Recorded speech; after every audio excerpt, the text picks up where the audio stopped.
Minggu lalu, tanggal 7 Desember 2022 di Jerman terjadi kegegeran politik yang lama sudah tidak pernah terjadi di negara tersebut. 3.000 lebih personel polisi anti teror yang terbesar setelah Perang Dunia Kedua. Pasukan anti teror tersebut menggeledah 11 negara bagian di 130 rumah dan tempat yang diduga ada keberadaan kelompok yang akan mengkudeta di Jerman dan menangkap 25 orang yang diduga pelaku kudeta pada pemerintahan demokrasi Jerman. Mereka adalah kelompok kanan luar yang terdiri dari mantan perwira militer, juga beberapa anggota militer aktif. Rencana kudeta kelompok aliran kanan luar partai AfD juga mendukung yang digagalkan tersebut dengan sebuah operasi besar-besaran oleh polisi dan tentara Jerman, juga sampai ke wilayah Italia dan Austria untuk menangkap para tersangka. Sponsor dari gerakan ini adalah seorang pengusaha dari Frankfurt dengan kode panggilan Pangeran atau Prince. Salah satu pendukungnya adalah partai AfD. Partai AfD, yang artinya Partai Alternatif untuk Jerman atau Alternative für Deutschland, adalah partai politik Jerman yang berideologi populisme sayap kanan. Partai ini didirikan pada bulan April 2013.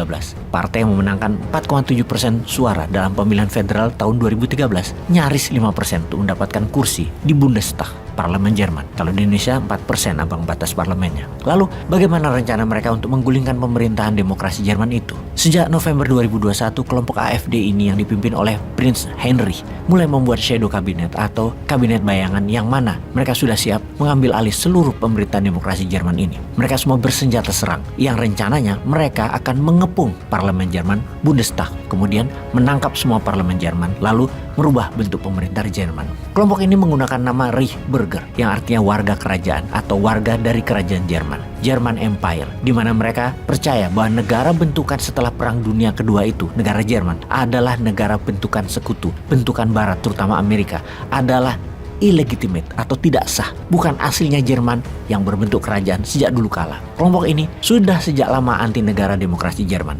Mereka tidak membayar pajak, melawan di banyak hal yang mereka anggap kebijakan negara Jerman adalah pro-Amerika, tidak menguntungkan rakyat Jerman. Kelompok Reichsbürger ini kira-kira berjumlah 25-50 ribuan orang Jerman yang percaya akan kerajaan dan anti negara bentukan Amerika dan sekutu para negara pemenang Perang Dunia Kedua tersebut. Kelompok ini sangat bisa dimengerti, di mana menganggap pemerintah Jerman sangat diikat oleh tekanan hegemoni Amerika, di mana mereka menjadi tidak berdaulat. Bahkan pangkalan militer Amerika dan NATO di Jerman adalah terbanyak pangkalan militernya. Ada 13 titik pangkalan militer Amerika dan NATO di Jerman. Kedua terbanyak adalah Italia, ada 6. Yang lainnya pangkalan NATO dan pangkalan Amerika ya hanya 1. Kegeraman warga Reichsbürger ini, kalau kita misalkan Indonesia, adalah betapa pemerintah Indonesia misalnya ya, sudah 7 presiden, ternyata difahami atau disepakati tidak membuat rakyat sejahtera dan malahan menjual kekayaan alam Nusantara, sehingga para sultan Nusantara rapat lalu meminta presiden melakukan dekret presiden, membubarkan DPR dan merubah konstitusi Undang-Undang 45 menjadi bagian dari kerajaan Nusantara. Atau kalau dirincikan, karena merasa tidak amanah pejabat sekarang, maka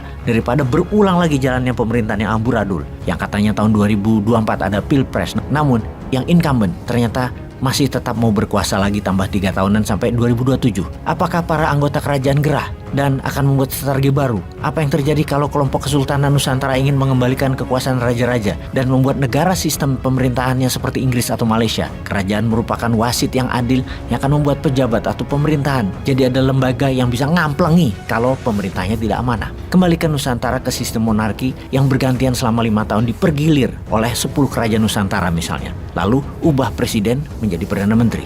Hal ini mungkin dilakukan namun tidak sekasar seperti Jerman saat ini. Para raja-raja Nusantara lebih anggun karena punya latar belakang sejarah. Mengapa? Kalau pemerintahan republik tidak amanah, maka diambil alih lagi oleh raja. Misalnya diawali dengan Raja Mataram Jogja selama 5 tahun. Lalu kemudian Raja Siak, di mana kita meniru raja di Malaysia, simbol pemersatu.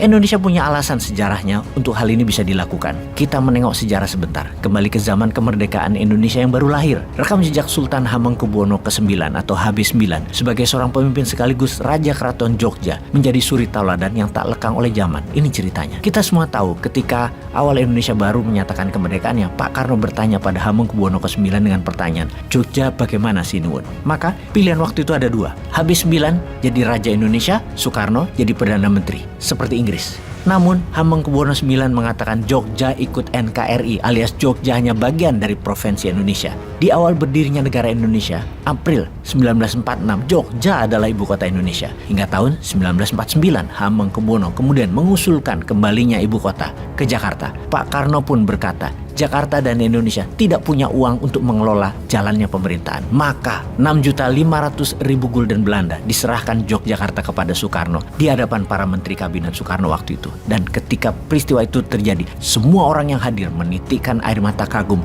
akan ketulusan Hamengkubuwono ke-9 tersebut. Tidak terkecuali Pak Karno pun menangis deras air matanya. Juga Sultan HB9.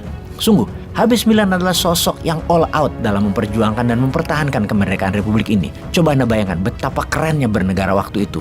Seorang Raja Jawa yang berwibawa bersatu dengan para pejabat negara juga bersama rakyat bersatu tanpa pamrih memperjuangkan dan mempertahankan kemerdekaan. 6,5 juta gulden tersebut kalau dikurskan pada saat ini kurang lebih nilainya adalah 1 triliun rupiah. Dan 1 triliun masa itu adalah nilai yang sangat besar. Kemudian satu lagi pejuang kemerdekaan yang membantu ekonomi negara NKRI yang baru lahir yaitu Sultan Syarif Qasim II menyerahkan 13 juta gulden atau setara 2 triliun rupiah masa itu. Juga ikhlas membantu keuangan negara yang buat Indonesia menjadi besar seperti saat ini. Bisa dibayangkan apakah para raja tersebut geram kalau melihat apa yang telah dilakukan selama beberapa pemerintahan selama ini yang belum membuat negara Indonesia makmur. Bayangkan kalau mereka meminta kembali uang mereka yang kalau uang itu sekarang dihitung nilainya adalah 3.000 triliun.